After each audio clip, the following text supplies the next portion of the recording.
In 10 years, we've lost almost 900 students. It's like 870 or something like that. So that is, if you think about it, our schools, our elementary schools are, for instance, at Millington, we have 130 kids. So we have 5 elementary schools. Our largest elementary school has 245 kids. So you figure 800 plus close to 900 kids, you know, that could arguably be, four schools right there. Yeah. So we had identified Millington and Worton as the 2 schools that were slated to close. And we had gone through at least one portion of the approval process, which is identifying the schools, which they're at that point gave me the direction to finalize the school boundaries. So once we completed the school boundaries, then we were scheduled to have another hearing on the school boundaries with just 3 schools in the mix, 3 elementary schools. What I presented to the commissioners was, this is the amount of money that we needed to plug up the shortfall. But since I was asking, I figured it was a good opportunity to say, you know, our employees are, they've been frozen at some point in time in the past, and so they're 3 steps behind other counties. And so it's really, when you're struggling with trying to plug up shortfalls, which we've been doing for many years, at least the 3 years since I've been here, it's really hard to not only plug that up, but then find additional money within the budget to bring your employees up to par. So what I've been proud of the fact is we've not only been able to plug up the shortfall, but we've been able to provide modest salary increases. And so that in itself is really a feat. But what I said was, you know, closing the 2 schools, although it was obviously unpopular, but it would have been equally unpopular for us to cut services, cut programs for our kids. Yeah. And that was something that we struggled with as a district. Do we disrupt families and disrupt closing of a school to preserve everything that we have within the county? Or do we start, chopping away and cutting this and cutting that? And the argument that we had was, it's going to be even harder for us to recruit young families if we say, for instance, we don't have extracurricular activities. There are no athletic activities for your child to be involved in.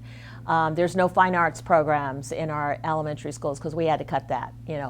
So you start chopping away at what you have, and then you have less opportunity for our kids. Universal pre-K was another thing that we were very, very proud of, because universal pre-K, we are the only county. I did verify that. We are the only county in the state of Maryland that offers, we're one of the few counties that offers a full day pre-K program, pre-kindergarten program, but we are the only county that offers universal pre-K, which means every 4-year-old that lives in Kent County is eligible to attend public school pre-kindergarten at no cost, and we provide transportation. Prior to that decision 3 years ago, only qualifying students were allowed to attend pre-K. So that, in my estimation, has been one of the great accomplishments of the school board and I since I've been here, because we level the playing field for all of our students. It's not a matter of, can you afford to send your child to pre-K if they don't qualify? We take every child, and so what that allows us to do is to focus and show a commitment to early childhood education, and gives all of our kids that head start. And it's really a matter of opportunity and social justice, because we provide that opportunity to everyone. We've demonstrated huge results with that, because last year was the first year we MSDE, the Maryland State Department of Education, came up with a kindergarten readiness test. Oh. And so we administered that to all of our kindergarten students. to see, are they ready for kindergarten? Kent County came in #1 in the state for kindergarten readiness. And so to me, that really underscores everything that we've done. We really did our best to pull up as much data and background information on every aspect of not only the community demographics, but individual building information in terms of what is their state-rated capacity, how many students can we hold in each school, how much capacity do we actually have in the building, those kinds of things. But the demographics was really, to me, the most revealing when we looked at that, because you'll see the lines of intersection happening in terms of 10 years ago. The greater population was in their younger age group. And then the older population was really much lower. And then you've seen those lines intersect now to where the younger population has declined. And so you figure those are our child-bearing families. And the older population has increased to where we're quickly approaching 50% of our population that is 51 and above age group. And then the other thing that we looked at is school-age children. How many school-age children are in the community, not just in Kent County, but just how is that demographic changing over the last 10 years? And you'll see that has grown smaller. So one of the things that I've argued is we're all vying for that same resource that's dwindling. We don't have enough school-aged children in the community. And then we looked at non-school-aged children. How many children between 0 and 4 are in the community, and that population has diminished as well. So basically, unlike other businesses, our clients are children. And if there are not enough children in the community, then our schools cannot exist. So as harsh of a reality as that is, I mean, at some point you have to say, all right, when we no longer have children to serve, then we have to diminish our sites, if you will, that house these students and try to become more efficient, because in some ways some people will say, well, schools are not a business, where our children are not our bottom line. But unfortunately, in Maryland, we are required to develop a balanced budget. We can't operate in the red. So we have this scale that we have to balance, and it's based on operating as a business, because we can't afford to lose money, because we want to fund all of those things that we feel our kids deserve to have within the community. Last year was the first year we did full-scale park, and so even though there's this desire to compare districts, it was always supposed to be the baseline score. And so even though it's hard to resist not ranking yourself within the surrounding counties, we do it ourselves internally here at Kent. But it really is, so people say the test scores have dropped since the MSA. Well, how could they have dropped if that's their first year of administration? And Park significantly raises the bar in terms of what our kids are expected to achieve in all grade levels. Tested grade levels. So that has been somewhat of a challenge for us. But I would say that my third year as administering the MSA under my leadership, and I won't take credit for that personally, because they were on their way the district was on their way in terms of making a difference. But we didn't have textbooks. I mean, we talked about that my first year. We hadn't purchased new textbooks in 15 years. So that's been completed. We purchased brand new textbooks for all students in all grade levels. So that has been positive. We've changed the direction. We're small, so we have to utilize our resources in a more positive way. So we rolled out professional learning communities as a process for which we will collaborate and work with our teachers.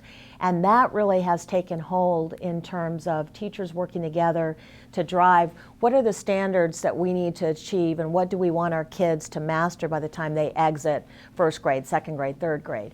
And scrolling those standards by grade level so that, you know, it's kind of that whole idea of you can't just teach all year and hope that you're going to do well on the tests at the end of the year. You need to know what standards are going to be tested and make sure that you're teaching those standards, not teaching to the standards per se, but at least making sure that your kids are mastering those standards. And so we've done a lot in terms of that. And so we saw ourselves rise in terms of where we were ranked, because we were typically ranked at the bottom in every category, and we saw ourselves come up to third on the Eastern Shore and about middle of the way in 14, 15 in the state. But if you look at where we were with Park, our high school did amazing. And so we ranked third on the shore in ELA, which is English Language Assessment, the ELA assessment. So it was pretty amazing for us. And we actually did well in all aspects of all categories of subgroups and those kinds of things. In math, certainly we have some challenges in math, and we know that, so we're owning it. But we were ranked, I think, 9th on the shore. But what I'm particularly proud of, and I think that is something that we need to focus on, is where our kids are exiting at the high school. Where are we with graduation rate? And in the state, the graduation rate is, I think, let me look, I think I wrote it down here because I thought we would talk about that. 87% is the average for graduation rate in Maryland. And in Kent, we're at 91%. We've seen, and there for a while, 5 years ago, we were below the state average. So we've not only exceeded that, but in all of our subgroups, African American subgroup, our graduation rate is 93%. So it's actually higher than our all students. And so I think that says a lot. Yeah. I am particularly proud of the way in which we're rolling out, continuing to roll out our digital transformation of our classrooms. We started what we call our DDLC, which is our Discovery Digital Learning Core, where we identified 3 to 5 teachers at every building that we are going to be in year 3 with their training. This is year 2. Huge transformation of what they're doing and what they're able to accomplish with their students. And so they, in turn, are rolling it out to the teachers in their building. And what I'm seeing now, and what you will note if you were to go into our classrooms, is there is an ability to personalize our learning, which has really been part of our mission statement in Kent County. We completely revised our mission statement the first year that I was here, and we said we really wanted to focus on personalized learning opportunities for our kids, which means taking them where they're at and taking them beyond. So if we've got students that need a high level of support because they might be below grade level in their content area, then where do we meet them and take them beyond? If they're above grade level, how do we provide those enrichment opportunities and then continue to challenge them? And we've been able to do that with our partnership with Discovery and our ability for our teachers to recognize that that's what our kids want. I mean, as much as we want to resist the fact that, we're going to use paper and pencil, our kids want technology. They grew up with technology. I equate that to taking our kids or saying when you were in school, saying, okay, you're going to have a stone and a tablet and you have to use that to write. Our kids, certainly they have to learn cursive and they have to learn how to write. We're not saying that's not important. but they are used to getting immediate answers and using technology, and that's what's engaging to them. So we take that level of technology and we say, okay, we're going to use that to our advantage. We're going to use that to take you, to keep you interested and keep you engaged in your learning. And I mean, it is great to see what some of our first grade teachers are doing with their students.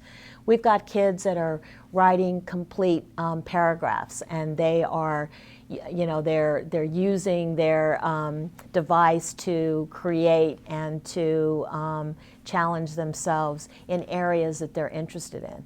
So that to me is really exciting.